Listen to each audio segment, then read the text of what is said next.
This video breaks down the top 10 NBA storylines entering next season, from LeVar's dream becoming a reality with LiAngelo joining his two brothers in the NBA, to the reigning champion LA Lakers adding a ridiculous amount of depth, to Harden's strip club antics.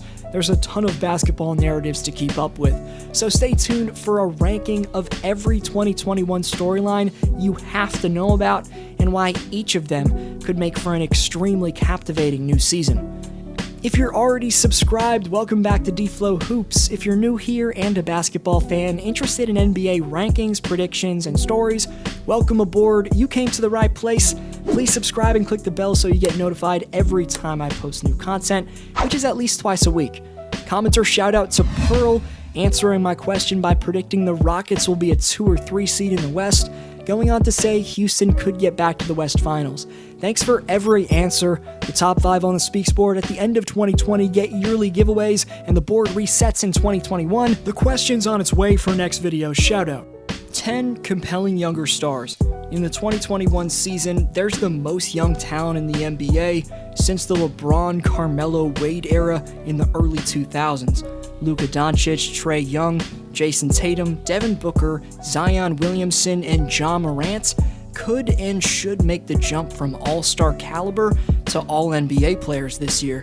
There's also a ton of players who have a chance at taking that initial step into stardom. Michael Porter Jr., Colin Sexton, Christian Wood, Kobe White, Thomas Bryant, Bogdan Bogdanovic, Shai Gilgeous-Alexander, and Tyler Herro. I think I have a real shot to put up all-star type production in 2021 and become known as elite caliber players. But whether they're top superstars or just newly budding stars, the league's in outstanding hands with all of its young talent. The 9th best storyline entering next season is an insane Western Conference that we're about to see.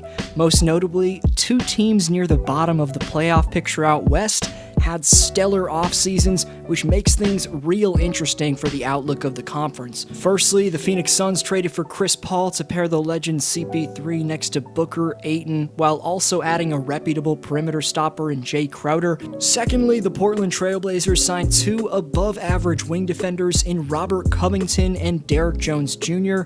to bolster their depth around Dame, CJ, and a full season of a healthy Jusuf Nurkic. The Blazers and Suns' improvement could push Luka's Mavs out of the playoff picture given the Unicorns' constant injuries.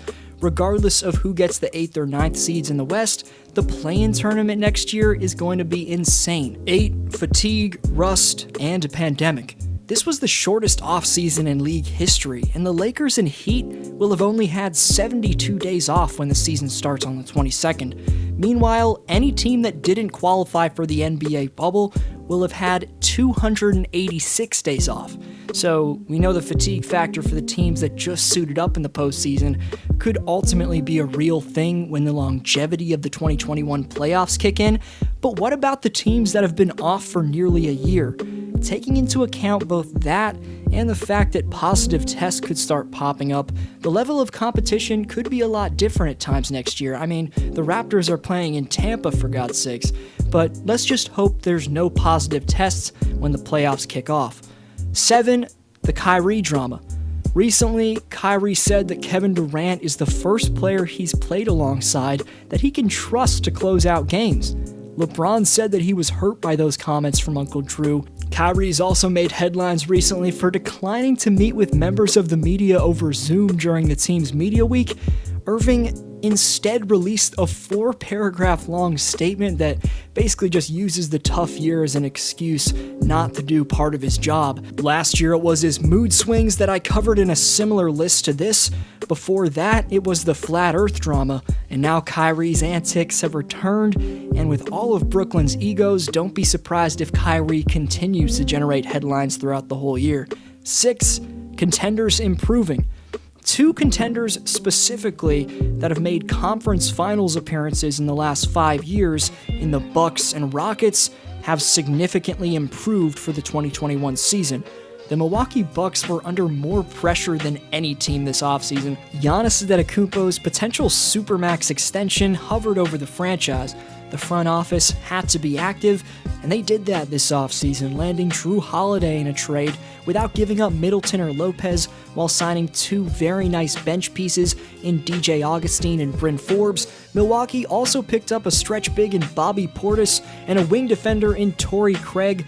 For the first time in his career, though, the Greek Freak surrounded by two all-star caliber players in Jrue Holiday and Chris Middleton. So even though they couldn't end up getting Bogdanovic, the Bucks are still my favorite to get out of the East this year. Then there's the team I spoke about in my last video in the Houston Rockets, and despite being bogged down by the attention that Harden's getting for both going to the strip club and requesting trades, the Rockets have added some great pieces by signing a rising big man in Christian Wood. They also picked up a former 20-10 guy in DeMarcus Cousins, and recently made a massive splash by trading Westbrook for John Wall. Wall's looked sensational in workouts for months now. More on the Rockets in my last video, but moving on. 5 new coaches. Shockingly, 30% of the teams in the NBA decided to bring in new coaches this offseason. Two-time MVP Steve Nash is now tasked with managing the egos of Irving and Durant, as he's the new Brooklyn Nets head coach, signing a reported 4-year contract. Also, according to Shams Charania of The Athletic, former NBA All-Star Amari Stoudemire is going to join Nash's coaching staff in Brooklyn. So that should be insane to see the former teammates on the floor now try to lead an NBA squad off the floor. Rounding out the new head coaches, former Bulls coach Tom Thibodeau takes over a Knicks team that hasn't made the playoffs in 7 consecutive seasons.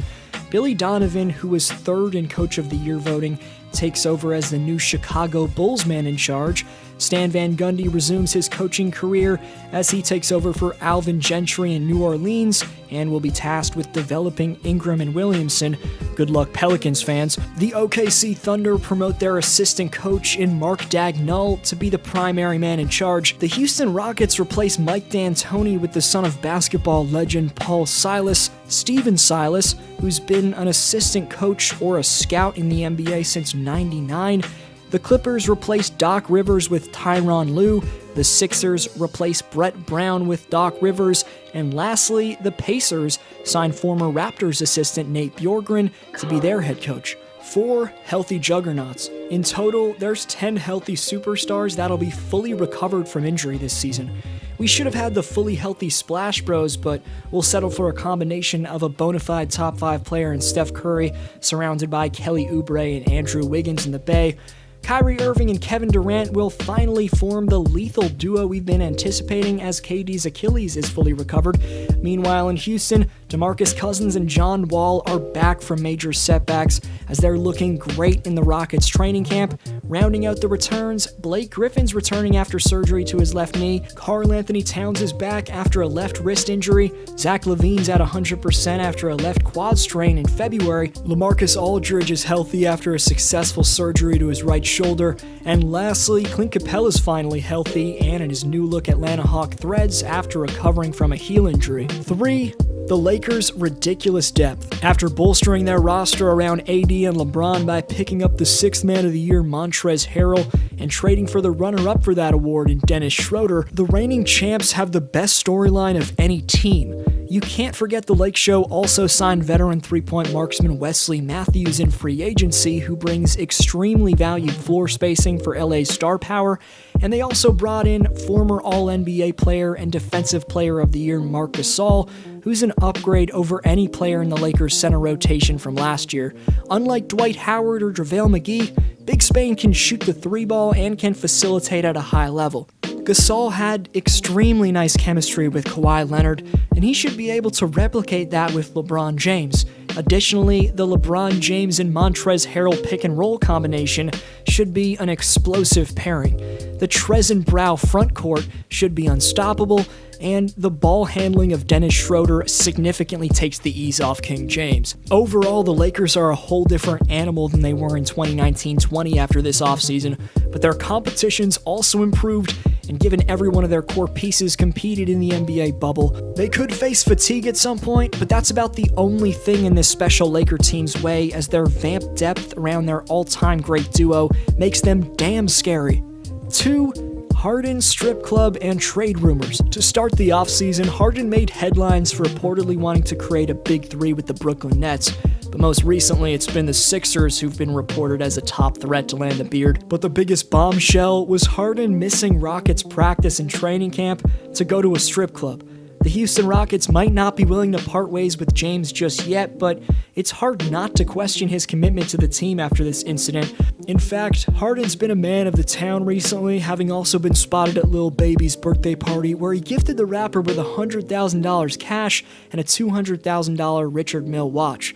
But James has now arrived at Rockets training camp, and new head coach Silas added that Harden's arrival to camp, albeit late, is a sign of commitment by the Rockets star, saying, quote-unquote, him being here shows a level of commitment to what we have going and what we have going forward, and that's that. 1. The Ball brothers.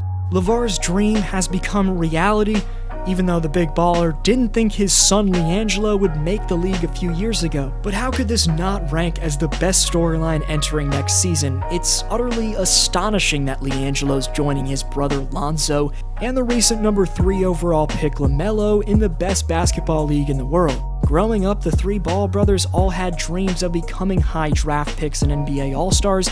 Lonzo and LaMelo both achieved part of that dream after getting drafted number 3 and number 2 overall respectively within the span of 3 years. But the middle brother LiAngelo has mostly gotten lost in the shuffle with the success his siblings have achieved in their basketball careers, and it's not as if LiAngelo's been a disappointment either.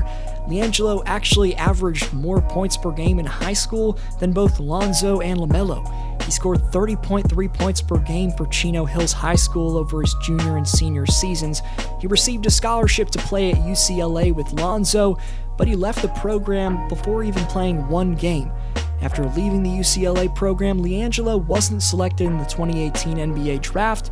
He went on to play for the Los Angeles Ballers in the Junior Basketball Association before getting a chance in the NBA with the OKC Thunder's G League affiliate. Unfortunately, Ball didn't play a single game in the G League season because it was canceled due to the pandemic, but a few months later, LiAngelo finally saw his NBA dream come true, as on Wednesday, December 2nd, Shams Charania of The Athletic and Stadium reported the Detroit Pistons are signing LiAngelo to a 1-year, non-guaranteed contract, and it's no secret that LeVar Ball wants all 3 of his sons to play together in the NBA. After LiAngelo's signing, his pipe dream looks like a possibility. He said back in May, quote-unquote, I see my boys in the near future, man. They're going to be the face of the NBA. Everybody's trying to create the big 3. They've been the big 3 since they've been babies, and people are telling me, man, you know the odds of all 3 of your boys being on the same team? And I say, yeah, probably the same odds of me coming into the NBA with my own brand. Don't tell me nothing about no odds, unquote. If there's one thing the Ball family does well, it's dream big. Super teams are becoming more and more popular in the NBA, so who's to say we can't see a Ball family reunion in the league at some point? But whether it's my number 1 ranked storyline on this list or another one, which storyline are you most excited about? Best answer gets next video shout out. If you want to stay updated on both my channel as well as important NBA news, follow me on Twitter and Instagram at DFlowHoops. Link in the description for both those platforms. That's at DFlowHoops. You're the best for sticking around. This was DFlow, and I'll see you next video.